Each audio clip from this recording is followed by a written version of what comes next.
Welcome to the Guitar Department. I'm your host, Joe Walton. Today, on this episode, I am sitting here with Scott Wilsey. Skotty be good. He's been recommended on Facebook and Instagram every time I've asked for who's coming on. He's finally here. He's got a big rig. He's got a K-oscillator. It's going to be a great show, guys. Welcome to the Guitar Department. And we're back, and I'm sitting here with Scott Wilsey. Scotty, how you doing? Good. It's great to be here. Thanks for having me. Thanks for coming on. So Sure.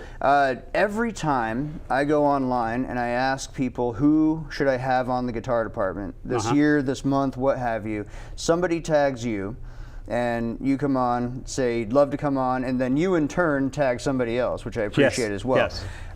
So you're finally here. Yes, I am. It's years in the making. Yes, it has been. Welcome to the Guitar Department. I want to start with that guitar. Okay. I feel like something has happened here that we should talk about. So you copied me. I didn't copy you. Interestingly, these are both copies, though, aren't they? Yes, they are. Yeah. This is, as longtime viewers will know, this is a '68 reissue Fender Stratocaster. It's from 1996. It's really cool. Go ahead and tell us what you've got, Scott.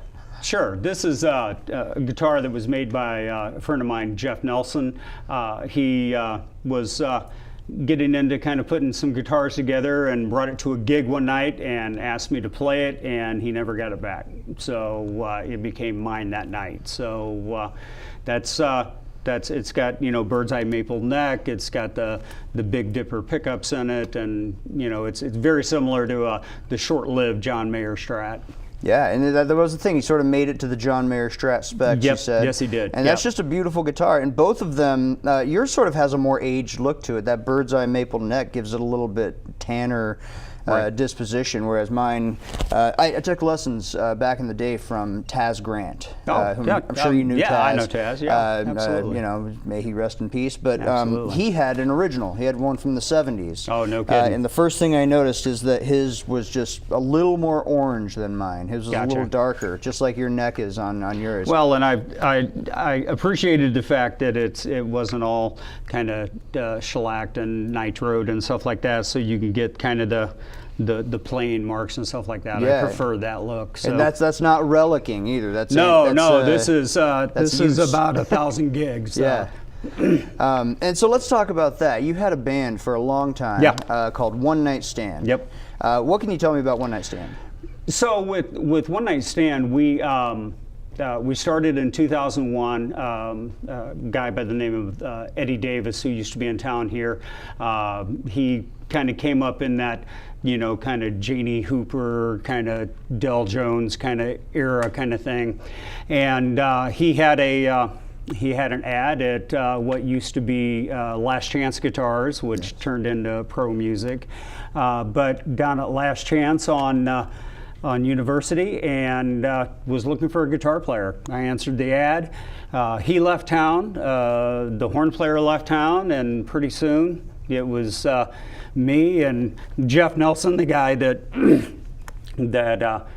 made this guitar. He was in the band. Larry Sykes, Ben Williams, and then Dave Bowl. I'm sure you know him. Oh, yeah. He was one of our horn players, and Tommy Doggett was also one of our horn players too. Can't go wrong with either of those two. So we stayed in the scene for probably about 10 or 12 years.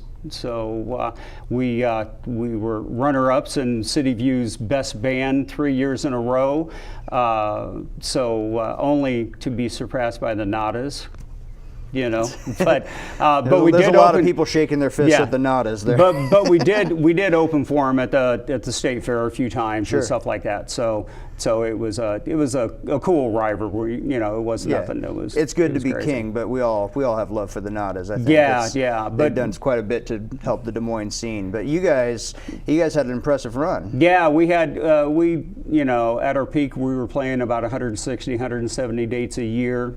With all having full-time gigs to pay the bills. Right. In '09, I went, I did go and just play in the band exclusively, and then this huge economic disaster happened, and I had to go back to work. So, we played mainly casinos, private parties, kind of stuff like that was our gig. But not too many gigs we turned down. So. Yeah, and it was sort of, if I recall, we talked about this a bit off camera. It was sort of the pace of the gigging and the working and the just extra life that sort of made that fizzle out a bit. Like you felt like you needed a break, and then the band disbanded. After you left. That's right. Yeah. Which might be a way of saying that you were the heart and soul of that band. Probably. I don't think too many people would disagree with you. My wife was incredibly understanding, and she was a band widow for kind of a lot of years.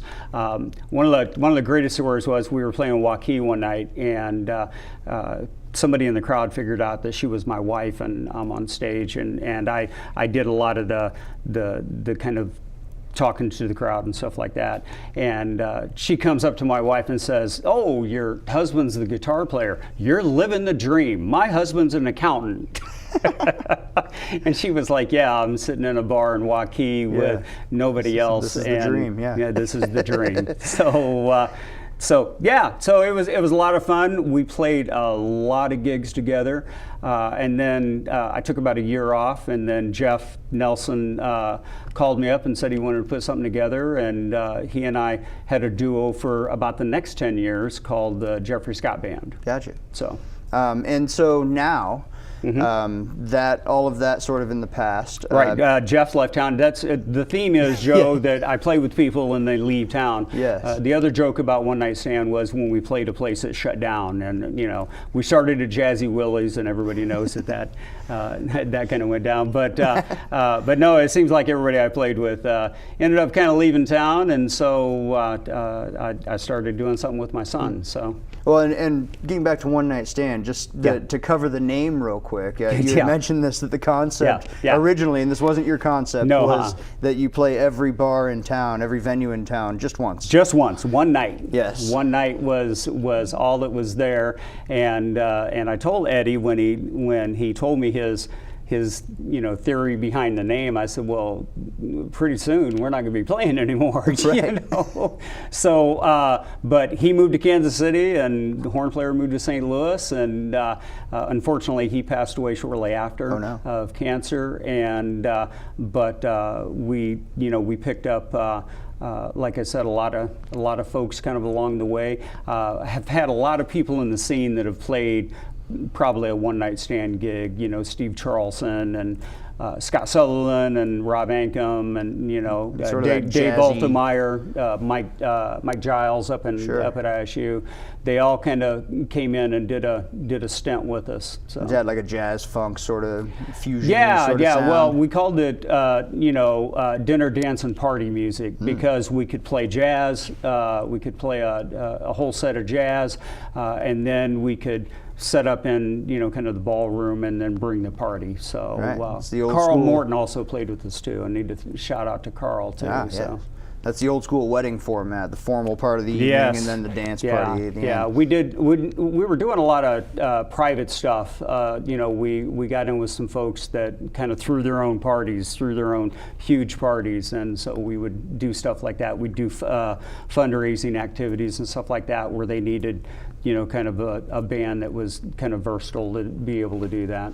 And now I want to fast forward a bit because when we talked about this online, when I asked you if you wanted to come on, and again, this was completely from word of mouth. I knew you had a project called Root of Noise, but I hadn't really heard much of it. Sure. Your comment to me was, I really believe that nobody in this town is doing quite what we're doing right now. Having heard it, I think I agree. I think that you guys have a pretty an interesting mix of modern and classic, if you will. Right.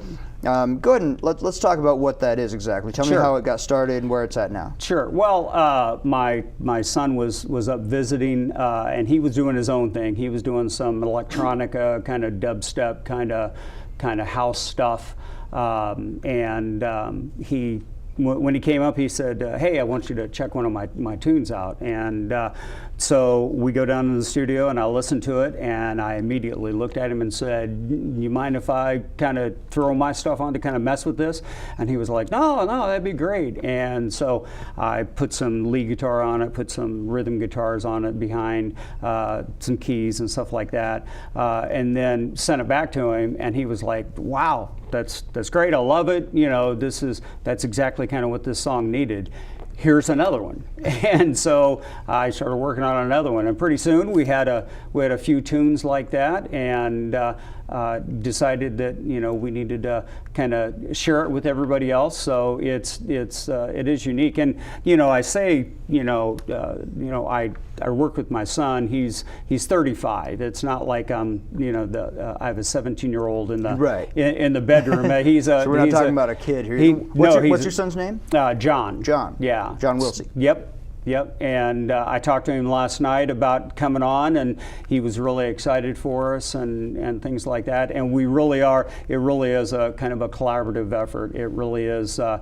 We have kind of some similar tastes in music, but we also have some very different kind of tastes in music, and I think that comes out. Originally, we were called DNA for digital and analog, and also the fact that we share DNA. Right. But a lot of bands, a lot of songs, a lot of albums named DNA out there, and so we came up with Rude Noise because it really kind of comes from just a family tradition of music in our family. My mom was a professional accordion player and did country and western stuff in the 40s. So did my grandfather. She played in his band, actually, early version of Rude Noise, I guess. Yeah. And then this is the original DNA band. Exactly. And then my great grandfather, he played fiddle and stuff like that. So and then John's mom's mother played piano and had a lot of music, kind of around that too. So he kind of grew up surrounded by music of a lot of different kind of stripes, and so when we got together, it was really, I didn't want to change who he was, and he didn't want to change who I was, and we thought the marriage of it was good because it was different from what we were hearing in kind of the electronica kind of down-tempo scene, but definitely here, usually the electronica bands that I see, the bands that are doing that kind of stuff, whatever they call it now, because everything has a subgenre, Yes. But we just felt it was just kind of different. So, and now your end of the bargain, so to speak, there would be the analog end, but we got to take a second and talk about your rig here, because you're not strictly analog. No. And we're going to get to why here in a second. But I want to start. So we talked about the guitar. Yeah. We're going to jump into this Hughes and Vintner amp that you got here. Yeah, Hughes and Kettner, Black Spirit 200. It was the last deal that I made with Trent Litton, rest in peace. Trent was a good friend of mine, and I was in one day, and he had got it from Josh Rand. Josh is he's a Hughes and Kettner artist, and he took it in to Trent and kind of sold it to him, and I fell in love with it because it does everything that I've been looking for a long time in a 4-channel amp. Gotcha. So it's it can chug and rock with all the best of them, but it can also do a very good JC 120. Kind of thing too, so it really kind of has a big spectrum. Give us an example of some tones you can get out of it, if you could, real quick. So I got 4 kind of brought up here, and so you've got an interface here that it's really just an iPad, but it's interfaced to it amp. Bluetooth to the amp, and what it shows me is what all my settings are on my amp. So like I said, this isn't a modeling amp, even though it gets classed as a modeling amp. It's really, if you have a 4-channel amp and you're playing, at night, and if you're going from a heavy tune to you need some less crunch and stuff like that, well, you got to fiddle with your knobs and stuff like that. We've seen the people out there kind of, fiddling with knobs all night. You don't have to do this here. You can set up kind of a scene or a patch and lock it in. And so then when I was playing with Lizzie Poppyseed, who was a singer here in town, what I would do is I would set up things specifically for kind of each song, and then I would set my patches up to kind of the set list, so I could just go right down the line and kind of play it. So this is kind of the. I'm a real chorus guy. I put chorus on everything. Yeah. Kind of a Mike Stern influence there. But this is the, kind of the clean. This is kind of the, a crunch kind of thing. And then this is, this one here is kind of a real flanged out kind of 70s kind of thing, And then this is my current lead sound that I'm using a lot. Yeah. So it's got that high gain feel to it, and all of that's just sort of at the push of a button. It's all preset. It looks like you got a pretty big board here, but it's actually spatially it's not that big. Right. You're not utilizing a lot of the space that's on it, so it's actually a relatively compact rig for what you've got. It looks like. And I used to, quite honestly, I could do kind of gigs just with the foot controller, and sometimes I don't even need that. I can just go, because you can switch channels with the iPad here too. But it also has a separate boost button, and then you can also run a volume pedal off of it, so you can do swells and you can do stuff like that on it as well. So awesome. And the cool part about it is it's got a red box built into it that you can just line in to either the studio or kind of front of house. Yeah. And you can have control over your volume and stuff like that on stage, and then front of house can have kind of total control over, to mix with the band and stuff like that. Right. So. All right, and there's one more part of your rig that we haven't talked about yet, and I'm actually excited about this because it's called the K-Oscillator Pro Plus. Yep, that's right. And I wouldn't know that if I weren't looking at the name right now. But this little device here, we'll maybe get a shot of it here. But sure. This thing. Is definitely, that is not. This thing is definitely not analog. No. So this is more on the digital end, even though it's you playing it. Right. And so give us an example of what this thing actually does. So this is a lot of the synth leads and stuff like that you hear on our album 23 and We is this thing here.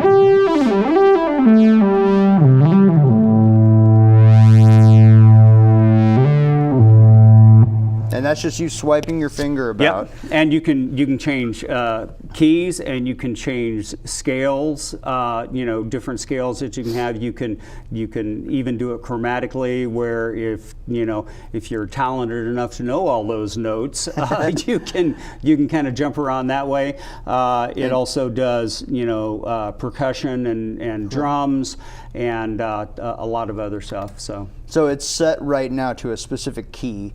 Yes. And then you just control the notes by side to side and the sort of timbre and up and down. And up and down, okay. Yeah. That's really cool. And we're going to hear that in action here in a bit. Would you stick around and jam out with us? Absolutely, man. All right. Thank you for coming on. Sure. And we'll see you here in a second. Scott Wilsey, everybody. And we're back, and we are about to hear a special performance from Root of Noise. Now, obviously, your son is not here, but he has sent in a track. You've mixed out all your guitars, and we're going to jam over top of it. And the song is called Heavy Rain. So he's here in digital form. So, and the song came about was we were in the studio one night just kind of writing and messing around. And it was back in August a few years ago where we had just a huge storm come by and stuff like that. So as we're writing and recording, we felt like the house was going to blow in, and it was a heavy rain, and so that's why we called it Heavy Rain. Awesome.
Well, thank you for tuning into the Guitar Department. I've been your host, Joe Alton. I want to thank Scott Wilsey for being here. Scotty, be good. It's been a pleasure to finally get you on, man. Hey, I appreciate the time, and look for us on all the socials, man. Root of Noise. Root of Noise. What's the name of the album? The name of the album is 23 and We. 23 and We. Be sure to check out 23 and We from Root of Noise, and be sure to follow them. You're on Facebook, Instagram. This is going to launch their TikTok. Yes. And Spotify and all the streaming services. Be sure you check them out.